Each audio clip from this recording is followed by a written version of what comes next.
नमस्कार दोस्तों, आपके अपने YouTube channel sir Vijay Kumar में आप सभी का स्वागत है। जैसा कि हमने कल किया था पोटेंशियोमीटर की कुछ एप्लीकेशन से कहाँ यूज होता है उसी के अंदर हम आगे करने वाले हैं। अगर आप मेरे चैनल पर नए हैं तो मेरे चैनल को सब्सक्राइब कर लीजिएगा, बेल आइकन को दबा लीजिए जिससे मेरी हर वीडियो की जानकारी आपको टाइम से मिलती रहे। चलिए दोस्तों, वीडियो को शुरू करते हैं।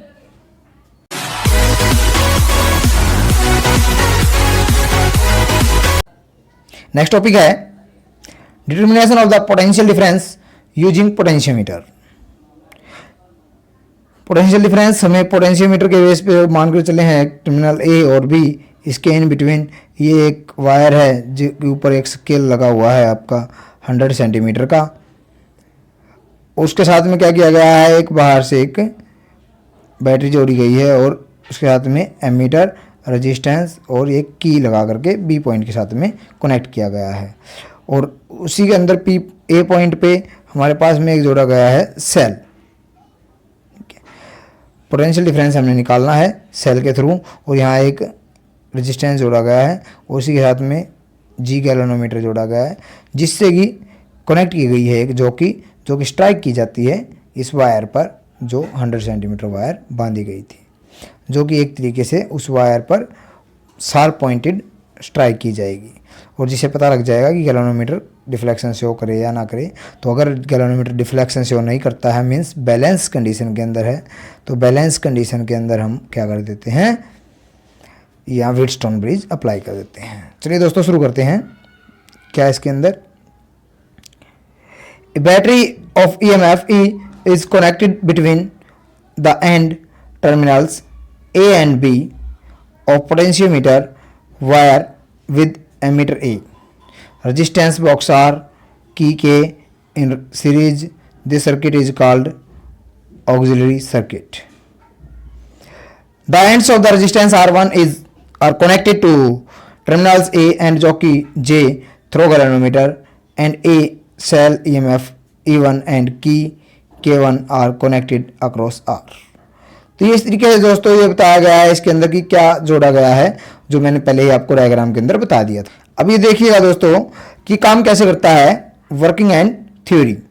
Close key K1 and take out stable resistance R से रेजिस्टेंस ले लिया from resistance box so that the fall of potential across the potentiometer wire is greater than the potential difference to be measure. तो हम follow potential निकालेंगे उसके अंदर से कि कितना है जो वायर के थ्रू होगा। It can be checked by pressing firstly the jockey on potentiometer wire near end A and later on the near end B। Deflection in galvanometer are opposite direction. तो एक बार क्या कर देते हैं दोस्तों, इसके अंदर एक एंड पे A के एंड पे नियर लगा देते हैं जोकी को, एक बार B के एंड, तो उसके अंदर पोटेंशियोमीटर का अंदर पता लग जाएगा कि कितना रिफ्लेक्शन गैल्वेनोमीटर शो कर रहा है, उससे कितना उसके अंदर चेंज आ रहा है। Close key K1 the current flows through R, a potential difference is developed across R1, adjust the position of jockey on potentiometer wire where if pressed the galvanometer shows no reflection means balance condition में। Let it be when jockey as J not the length AJ equal to L के equal हमने मान ली है AJ length. अब वो strike की गई उस वायर पे, तब देखो दोस्तों क्या कहा गया है। अगर मान लिया जाए सर्किट के अंदर से देखो करंट फ्लो होना स्टार्ट हो जाता है, तब इस की को हम ऑन कर देते हैं, तो क्या होगा आपके पास में K1 को, तब रेजिस्टेंस जो है देखो इसके अंदर से, और इसको हमने स्ट्राइक किया इस जोकी को, तो ये जो AJ आई है, AJ जो है वो क्या है K के इक्वल है, L के इक्वल आई है लेंथ के। तो तब हम जो है क्या होता है उससे आगे देखिए कि वो पोटेंशियोमीटर वायर के हमने कनेक्ट कर दिया तो L लेंथ पे। This would happen when potential difference across R1 is equal to the fall of potential across the potential wire of length L। तो ये क्या हो गया, तब जो है R1 is equal to the fall of potential across the potential wire। If K is potential gradient of the potentiometer when potential difference across R1 is that, ये हम दोस्तों पोटेंशियोमीटर का जो प्रिंसिपल था वो हमने पढ़ा था, V is directly proportional to L means fall of potential is directly proportional to length of the wire, कि यहाँ पे क्या है, potential gradient constant. If R is और resistance of potentiometer wire of length L then the current through potentiometer wire, तो L current के across अगर R resistance है तो एक R तो जो है वायर का रेजिस्टेंस हो गया और एक जो R बाहर था, तो करंट क्या हो जाएगा, EMF बाई दोनों R प्लस में। तो potential drops across the potential wire V is equal to I R होता है दोस्तों, आई आर हो गया, तो I की वैल्यू ये यहाँ से ले ली और R की वैल्यू ये आ गई आपके पास। Potential gradient of the potentiometer wire that is fall of potential per unit length, fall of potential per unit length निकाला हमने, तो ये आ गया आपके पास में K is equal to potential per unit length L हमने लिखा। V क्या होता है दोस्तों, तो KL था ऊपर वाली इक्वेशन से, ये हमने जो इक्वेशन ली थी यहाँ, तो इसकी जगह पे K की वैल्यू हमने निकाल ली है, K की वैल्यू रख देते हैं। सो हम V पोटेंशियल डिफरेंस कैलकुलेट कर सकते हैं या डिटरमाइन कर सकते हैं पोटेंशियल डिफरेंस इस तरीके से पोटेंशियोमीटर का यूज करके। नेक्स्ट है comparison of EMF of two cells using potentiometer. तो इसके अंदर क्या चेंज है दोस्तों, सर्किट वही ऊपर वाला रहेगा बिल्कुल सेम। यहाँ पे क्या कर देते हैं, दो सेल को जोड़ दिया जाता है। अगर ये गैल्वेनोमीटर जोड़ा जाता है बीच में जो कि एक बार क्या किया जाता है, एक बार जो है फर्स्ट E1 सेल के साथ में E1 EMF वाले सेल के साथ में कनेक्ट करके देखें, जो कि जहाँ पे ये गैल्वेनोमीटर डिफ्लेक्शन शो नहीं कर रहा। फिर दूसरी बार क्या करेंगे हम कि E2 EMF वाले सेल के साथ कनेक्ट करके देखेंगे और जहाँ पे ये EMF वहाँ स्ट्राइक करेंगे जो कि को जहाँ ये बैलेंस कंडीशन में मीन्स गैल्वेनोमीटर रिफ्लेक्शन शो नहीं कर रहा। तो दोनों केसेस के अलग अलग दोस्तों जो है इसके अंदर काम होगा कि देखो इस तरीके से वही इसके अंदर बताया गया है दोस्तों। ये ऑक्सिलरी सर्किट है, RH रियोस्टेट है, की K1 है, कनेक्ट की गई है दो जो है टर्मिनल के साथ में, और जो वहाँ पे सेल जो है E1 और E2 EMF वाले दो सेल जोड़े गए हैं, ठीक है। और AP पे मान लिया कि जो शुरुआत वाली हुई जाती है तो वो L1 लेंथ पे वो पोटेंशियोमीटर जो है वो नहीं दिखाता है डिफ्लेक्शन, और इसलिए जो क्या हो जाएगा according to potential principle of the potentiometer E1 EMF या V इज डायरेक्टली प्रोपोर्शनल था, यहाँ पे EMF है सेल के केस में तो V is directly proportional to L1। अगर मान लिया दोबारा से वो कनेक्ट की जाती है सेकंड के साथ में, तो सेकंड के साथ में कनेक्ट की जाती है तो तब जो है वो L2 लेंथ पे क्या होती है बैलेंस कंडीशन में दिखाता है, गैल्वेनोमीटर मीन्स डिफ्लेक्शन शो नहीं करता है। तो तब क्या हो जाएगा E2 is directly proportional to L2 means fall of potential E2 हो गया यहाँ पे EMF की पोटेंशियल की जगह पे directly proportional to length of the wire. तो इन दोनों को हम डिवाइड कर देते हैं दोस्तों। दोनों को डिवाइड करने के बाद में आता है E1 by E2 equal to L1 by L2, और ये आ गया क्या हो गया हमारे पास में दोस्तों, कंपेयर्ड हो गया, कंपेरिजन निकाल लिया EMF ऑफ द सेल का। सिमिलरली हम जो है एक और एप्लीकेशन इंपॉर्टेंट एप्लीकेशन हैं दोस्तों इसकी, ये internal resistance of the cell और पोटेंशियोमीटर। इंटरनल रेजिस्टेंस निकाल लिया हमने, यहाँ पे एक सेल को जोड़ दिया गया और जो कि वही बिल्कुल प्रोसेस, यहाँ एक R जोड़ा गया है और इंटरनल रेजिस्टेंस हमने निकालना है।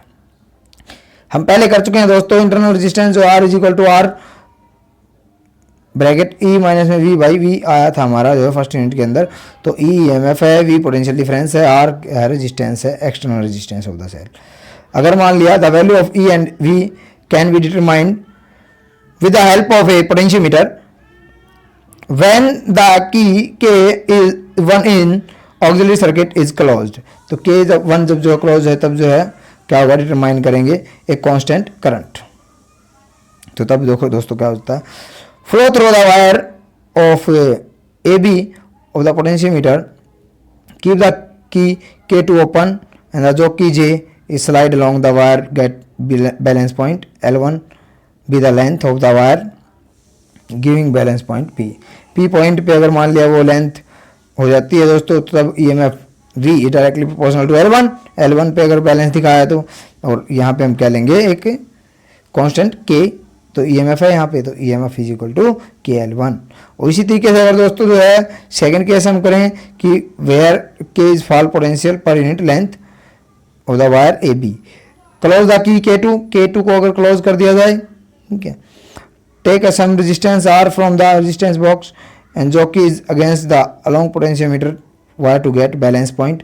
दोबारा से बैलेंस पॉइंट मान लिया L2 लेंथ पे वो बैलेंस हो जाती है, तो तब जो है फॉलो पोटेंशियल डिफरेंस, तो potential difference is equal to KL2 second case के अंदर। तो दोनों के अंदर ये ई और वी की वैल्यू आ गई दोस्तों। तो ई और वी से हम जो है इक्वेशन ए से निकाल लेते हैं। ई यहाँ था, वी यहाँ था, वी यहाँ था, तो इन दोनों सब की वैल्यू रख दी फर्स्ट इक्वेशन से। हम रखने के बाद में हमारे पास में आ गई, तो जो भी इनसे कैंसिल आउट हो रहा था वो कैंसिल आउट कर दिया है, के से के कैंसिल आउट हो जाएगा। तो L1 माइनस L2 और R, देखो इसकी वैल्यू पता हो, L1 और L2 की वैल्यू पता हो, तो हम क्या निकाल सकते हैं, इंटरनल रेजिस्टेंस निकाल सकते हैं दोस्तों। ठीक है, इंटरनल रेजिस्टेंस निकाल सकते हैं। देखो दोस्तों क्या किया जा रहा है यहाँ पे, कि मान लिया हमने जो है, देखो इसके अंदर एक बार इसको क्लोज कर दिया, एक बार इसको क्लोज कर दिया। अगर मान लिया हमने इसको क्लोज किया तो सर्किट होगा कंप्लीट। इसके अंदर पोटेंशियल डिफरेंस मेजर कर लिया L2 लेंथ पे, अगर मान लिया वो स्ट्राइक करने के बाद में बैलेंस कंडीशन आई, और तब इसको ओपन किया रखा, और अब क्या है, इसको क्लोज किया और इसको ओपन रखा, तो यहाँ से सर्किट मीन्स EMF की वजह से, तो इसलिए यहाँ EMF के केस में रखेगा। और दोनों को ही हमने रेजिस्टेंस की वैल्यू के अंदर फर्स्ट इक्वेशन में इसमें रखा है बस। नेक्स्ट है difference between potentiometer and voltmeter. Voltmeter और पोटेंशियोमीटर में डिफरेंस देखो। पोटेंशियोमीटर क्या करता है, it measure the EMF of a cell very accurately, ये एक्यूरेट मेजर करता है, और ये क्या करता है, अप्रोक्सीमेटली EMF और मेजर करता है। While measuring EMF it does not draw any current from the source, कोई जरूरत नहीं है करंट ड्रा करने की इसके अंदर। While measuring EMF it draw some current from the source, करता है सर जो draw. While measuring EMF of resistance of the meter becomes infinite, resistance infinite हो जाता है ये, बट फाइनाइट रहता है, बट हाई होता है। इट्स सेंसिटिविटी इज हाई, और इसकी सेंसिटिविटी हाई नहीं होती है। वोल्ट मीटर की, पोटेंशियोमीटर की सेंसिटिविटी हाई होती है। It is based on the null deflection method. Null deflection method मतलब जो गैल्वेनोमीटर हम दिखा रहे थे वो डिफ्लेक्ट ना हो, ठीक है, बैलेंस कंडीशन जो हम कहते हैं वो। और ये जो है based on the deflection method, ये डिफ्लेक्शन भी होता है, डिफ्लेक्ट होगा। It can be used for various purposes, ये यूज होता है कई सारे पर्पज के लिए, but it can B use only measure of potential difference, EMF और पोटेंशियल डिफरेंस के लिए यूज होता है। ये दोस्तों पार्ट हो जाता है। नेक्स्ट पार्ट के अंदर आपका दिया गया है सेकंड पार्ट में हीटिंग इफेक्ट के बारे में। दो ही टॉपिक हैं इसके अंदर, इसलिए इसी वीडियो के अंदर हम कर लेते हैं। Heating effect of the current and joule law, heating effect बोल देते हैं और जूल लॉ ही बोल देते हैं। तो joule in 1941 studied experimentally the heating effect of the current and came conclusion that the amount of heat produced, देखो क्या कह रहा है, amount of heat produced when the current I flows through the conductor of resistance R for a time t is given by, t time के लिए R resistance और I current उसके अंदर से फ्लो हो रहा है, तो तब क्या हो जाएगा, H is directly proportional to I square RT। और हीट है तो क्या होगी, एनर्जी की फॉर्म में है, वर्क डन की फॉर्म में है, W लिख सकते हैं, I स्क्वेयर RT, और ये जूल में होगी दोस्तों। तो अगर कैलोरी के अंदर लिखना है तो I square RT by 4.2। This equation is known as Joule law, इसको हम जूल लॉ ऑफ हीटिंग बोलते हैं। The conductor gets heated due to flow of electric current through it. Heat produced in conductor when current flows through it is directly proportional to, simply कह सकते हैं इसकी definition देखो क्या लिख दी गई, कि हीट जो फ्लो होती है तब किसी कंडक्टर के अंदर से इलेक्ट्रिसिटी पास करवाई जाती है, तो क्या होता है, हीटेड होता है उसके अंदर, तो वो किसके इक्वल होती है, square of the current flowing through the conductor. अभी जो हमने किया था इसके अंदर दोस्तों, ये दिखा रखा है जो ऊपर, कि स्क्वायर ऑफ द करंट, ये करंट का स्क्वायर, और क्या है, resistance of the conductor is directly proportional of A given current and time, ठीक है, रेजिस्टेंस और क्या होगा, T time of the current is passed given conductor, कि टाइम जितने टाइम के लिए करंट पास करवाई गई है उसके अंदर से। नेक्स्ट है इलेक्ट्रिक पावर। देखो दोस्तों यहाँ तक हो चुका है, ये इस तरीके से सर्किट भी बना करके दिखाया गया आपको कि अगर ये आर रेजिस्टेंस है इसका, आई करंट फ्लो हो रहा है, टी टाइम के लिए हो रहा है पोटेंशियल, तो तब जो हीट प्रोड्यूस होगी वो क्या होगी, I is equal to H is equal to I square R T. Electric power, the rate at which electric work is done by the source of EMF in maintaining the current in electric circuit is called electric power। ठीक है, simply हम बोल सकते हैं दोस्तों electric power is rate of doing work. तो rate of ठीक है, यही का rate of which electric work is done. ठीक है, तो वर्क डन बाई टाइम, तो वर्क डन क्या आया था आपके पास में, क्या कर सकते हैं इसको, power, heat I square R T लिखा था आपने। ठीक है, तो I V is equal to I R, तो I is equal to V are.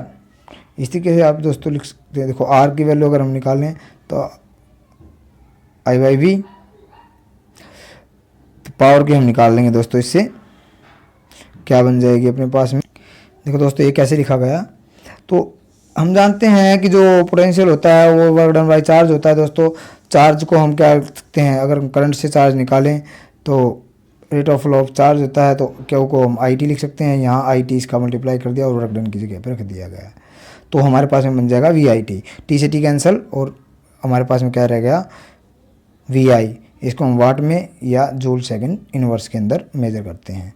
V volt अगर 1 है और जो करंट 1 है तो पावर 1 वाट हो जाएगी। 1 watt is equal to 1 volt into 1 ampere, 1 ampere volt भी बोल सकते हैं।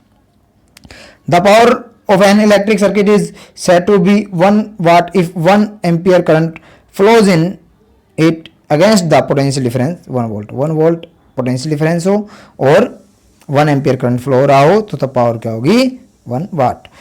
बिगर यूनिट लेंगे तो किलोवाट के अंदर हो जाएगी, और मेगावाट हम ले सकते हैं। किलोवाट कितना होता है, 1000 वाट के इक्वल, मेगावाट क्या होता है 10⁻⁶ वाट के इक्वल। कमर्शियल यूनिट ले इसकी दोस्तों तो होती है horse power.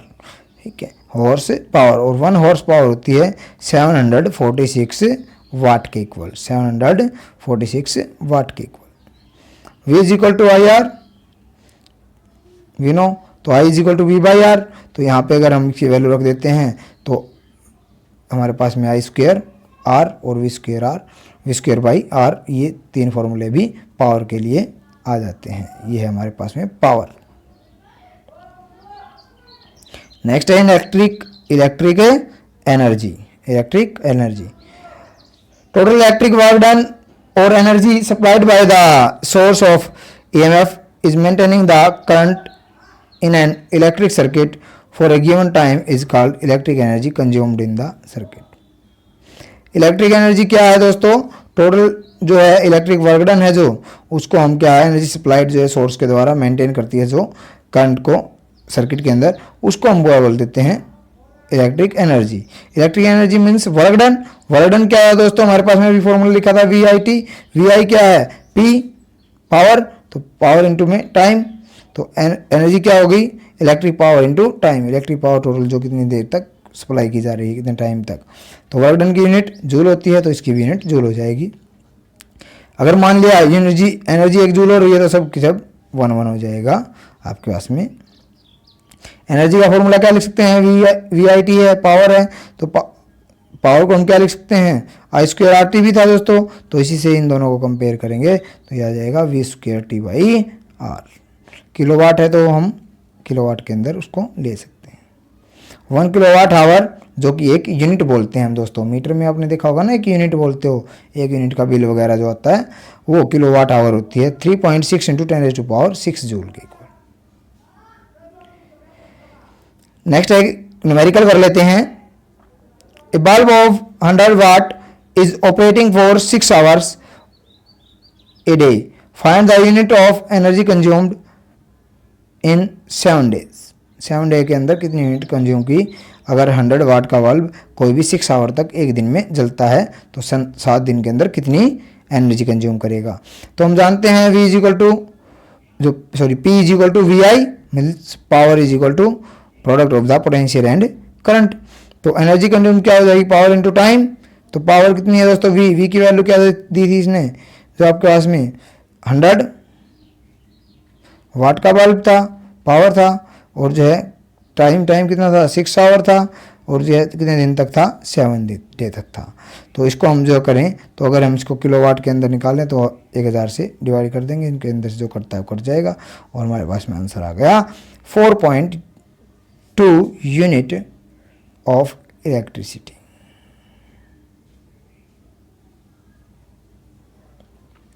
Efficiency of electric device, इसको हम नीटा या ईटा बोल देते हैं, ईटा से डिनोट करते हैं। एन के जैसा बनता है बिल्कुल, ये ऐसे एन के जैसा, इसको थोड़ा सा बढ़ा देते हैं। तो it is defined as the ratio of its output power to the input power. Efficiency वही होती है दोस्तों, कहीं पे भी इफिशियंसी बढ़ा जाए तो इसका मतलब क्या है, आउटपुट डिवाइड बाय इनपुट। तो आउटपुट पावर के केस में है तो divide by input power. In case of the electric motor efficiency क्या होगी, output mechanical work input electrical work. क्योंकि मोटर के अंदर क्या होता है दोस्तों, करती वो मैकेनिकल वर्क है बट इलेक्ट्रिकली पावर यूज करती है, इसलिए ये लिखा गया है। इन electric power input electric power, तो हमारे पास में इनपुट इलेक्ट्रिक पावर क्या आ जाएगी, output electric power plus power lost in heat. तो इनपुट की तो वही होगी ना जो आउटपुट में मिली, और पावर लॉस्ट जो हो गई हीट के कारण। नेक्स्ट और लास्ट है मैक्सिमम पावर ट्रांसफर थ्योरम। सबसे ज्यादा पावर ट्रांसफर कब होगी दोस्तों, state that the power output across the strain load certain load due to a cell or battery is maximum if the load resistance is equal to the effective internal resistance of cell or battery. It means देखो क्या कहा, when effective internal resistance of the cell or battery is equal to the load resistance in a circuit, the efficiency of a battery or cell is maximum. efficiency maximum होगी दोस्तों जब मान लिया जो cell जोड़ा गया है और जो आउटर रेजिस्टेंस है वो इक्वल हो जाते हैं, तब क्या होगी, मैक्सिमम पावर हम बोलते हैं, और जो है इफिशियंसी भी मैक्सिमम हो जाएगी। उसके हम बोलते हैं, उस थ्योरम को बोलते हैं हम मैक्सिमम पावर थ्योरम। तो हमारे दोस्तों सेकेंड यूनिट जो हमने स्टार्ट की थी करंट इलेक्ट्रिसिटी, वो यहाँ पे ख़त्म हो जाती है। अगर मेरे द्वारा दी गई जानकारी आप लोगों को पसंद आई है तो चैनल पर बने रहिए और चैनल को सब्सक्राइब कर लीजिएगा दोस्तों, अपने दोस्तों में शेयर कर दीजिएगा। Thank you.